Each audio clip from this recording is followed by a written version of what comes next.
Coucou mes chéris! T'es parents d'adolescents et tu veux le meilleur pour eux? Par contre, ta définition du meilleur ne compte pas pantoute avec ce qu'ils veulent faire dans la vie. Genre, ta fille veut devenir danseuse de ballet, toi tu veux qu'elle fasse médecine. Ton gars, lui, il veut devenir comédien, mais tu veux qu'il soit avocat. Ta plus vieille veut devenir esthéticienne, mais tu voudrais qu'elle fasse infirmière. Ton plus jeune, lui, il veut devenir policier, mais tu veux qu'il soit comptable. Ton plus vieux, lui, il veut devenir mécanicien, mais toi, tu veux qu'il reprenne ta quincaillerie. Vous vous obstinez ensemble continuellement sur quel métier il devrait choisir. T'as peur que tes enfants réussissent pas dans la vie à cause d'un mauvais choix de carrière? Je suis passée par là et je peux t'aider à comprendre pourquoi il faut lâcher prise et laisser choisir le métier ou la profession qui les fait vibrer en dedans. Si tes enfants sont heureux dans la vie, ben toi, tu le seras aussi. Ton enfant peut réussir même s'il choisit de réaliser son rêve. Je t'explique pourquoi dans quelques minutes. Dans cet épisode, je parlerai du travail versus la passion, de la fausse croyance qu'il faut travailler dur pour bien gagner sa vie. Je te raconte mon histoire où je parle de ma passion versus les croyances de mon père. Comment j'ai fait pour réussir ma vie sur le tard. Ça pourrait t'aider à ne pas faire perdre de temps à tes enfants en scrapant une partie de leur vie. Merci de passer quelques minutes de ton temps avec moi aujourd'hui. Je suis Marie-Josée Saint-Laurent, créatrice de bonheur et de positif. Ma passion, c'est la création. L'écriture, l'édition, les conférences, l'organisation d'événements, les showférences, les shows d'humour, etc.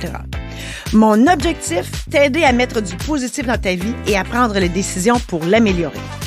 Ma mission, faire en sorte que tu vives ta vraie vie et que tu trouves le bonheur. Je suis là pour t'aider à voir plus clair, à faire les meilleurs choix, à vivre une vie meilleure. Je te donne plein d'outils et de conseils pour t'aider à ne plus tourner en rond, à te déculpabiliser de tes choix. En assistant à mon podcast, je te fais sauver du temps. Je t'aide à trouver ta voie, à réaliser tes rêves. Comme le disait Jean-Marc Chaput, la vie, c'est comme du dentifrice. Une fois sorti du tube, il rentre plus. Autrement dit, on n'a qu'une vie à vivre. Autant s'organiser pour vivre la bonne. Moi, je suis une artiste par définition. Quand j'étais petite, j'avais une salle de jeu.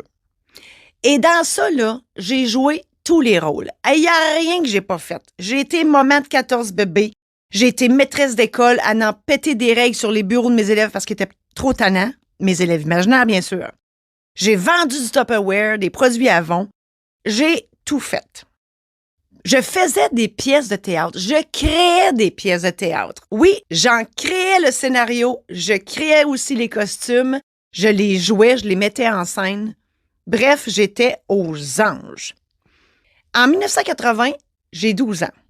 Et je regarde le film Fame à la télé. Hey, une école à New York où les jeunes apprennent à jouer du théâtre, à jouer d'un instrument de musique, à chanter, à danser. Wow! Mon rêve! Et dans ma tête d'adolescente, je me dis, s'il y a une école pour ça, c'est parce qu'on peut faire ça dans la vie. Donc, je m'en vais annoncer la bonne nouvelle à mon père.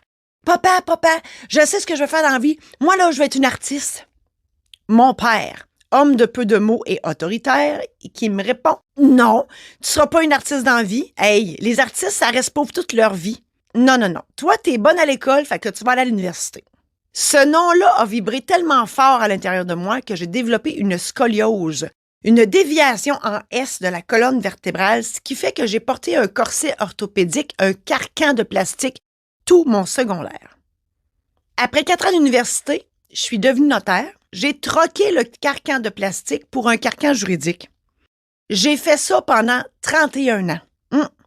Ah oui, je faisais de l'argent, mais maudit que j'étais malheureuse.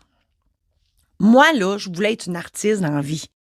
Chaque fois que j'assistais à un show, que ce soit une pièce de théâtre, un show d'humour, peu importe, je voulais être sur la scène.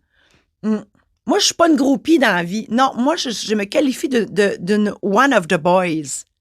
Je fais partie de la gang d'artistes. J'ai toujours eu ce sentiment-là. À 53 ans, j'ai quitté le notariat.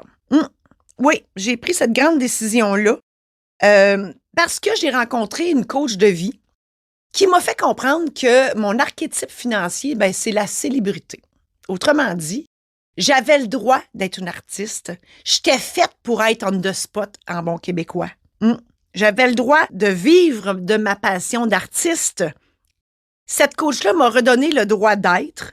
Elle m'a redonné ma voix, hein, VOIE, VOIX. Elle m'a montré que ma vraie nature, c'était artiste. Avec le recul, j'ai découvert que je détestais le droit. Faut le faire quand même. Oui, moi, le titre maître, hein, parce que quand on est notaire, on a le titre de maître. Et moi, j'étais incapable de sortir ce mot-là de ma bouche. Et quand les gens m'appelaient maître, là, ça me faisait friser les oreilles. Je comprenais pas pourquoi. Mais avec le recul, je comprends maintenant. J'aimais pas ça. J'aimais pas cette job-là. J'étais pas dans la bonne vie.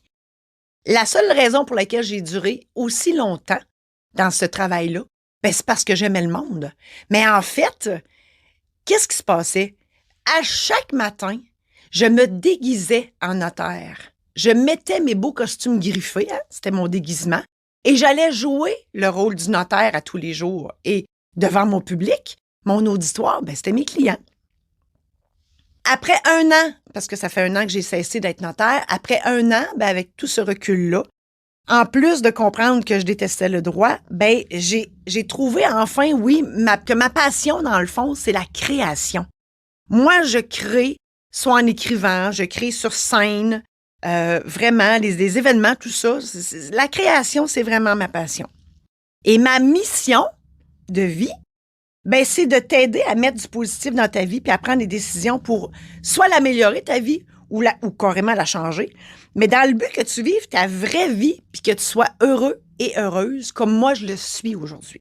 Dans le fond, je te partage mes dons, mes talents, mes compétences, mon parcours, mes expériences pour t'aider à, toi aussi, trouver ta voie. Ce que j'essaie de te dire, c'est qu'on a juste une vie à vivre. Puis il faut s'organiser pour que ça soit la bonne. Si tu fais ce que t'aimes, tu vas nager dans le bonheur. Puis le bonheur, c'est quoi? C'est ta passion.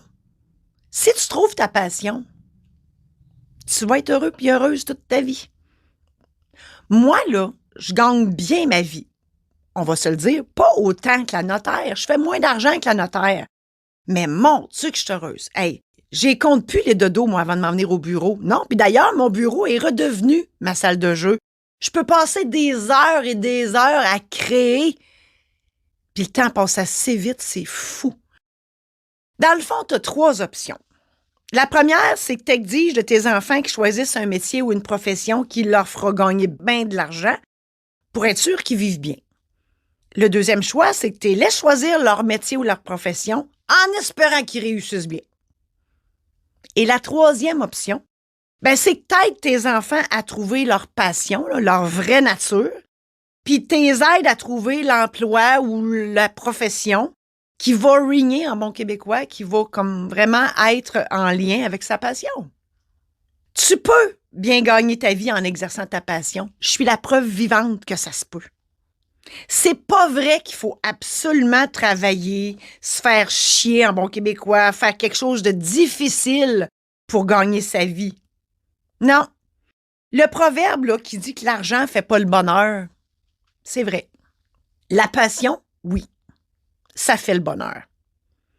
Moi, je pense que vaut mieux des enfants pauvres et heureux que des enfants riches et malheureux. Laisse tes enfants être ce qu'ils sont. Ça, là, c'est de l'amour pur. T'aimes tes enfants, laisse-la aller. Hein? Fais pas comme mon père. De grâce, scrape pas la vie de tes enfants à cause d'une fausse croyance qui dit qu'il faut absolument faire de l'argent dans la vie pour être heureux. Fais confiance à tes enfants et à l'univers ou à la puissance à laquelle tu crois, là, le Dieu, Allah, Bouddha, Elvis, la poune, les extraterrestres, Némite, puis tout va bien aller. C'est pas ça que tu veux pour tes enfants, qu'ils soient heureux? Moi, je pense que oui.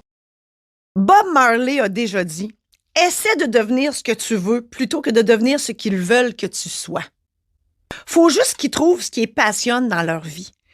La raison d'être de leur passage sur cette terre. C'est ça la mission de vie, propre à eux, tes enfants. Si tu aides tes enfants à trouver leur vraie nature, tu feras toute la différence dans leur vie. Je t'ai parlé de ta difficulté à laisser tes enfants choisir leur avenir. que si la passion est là, le succès, ben, il va y être là aussi. Qu'un enfant pauvre et heureux, c'est bien mieux qu'un enfant riche et malheureux. Que le succès, ben, c'est relatif. Hein? L'argent ou le bonheur.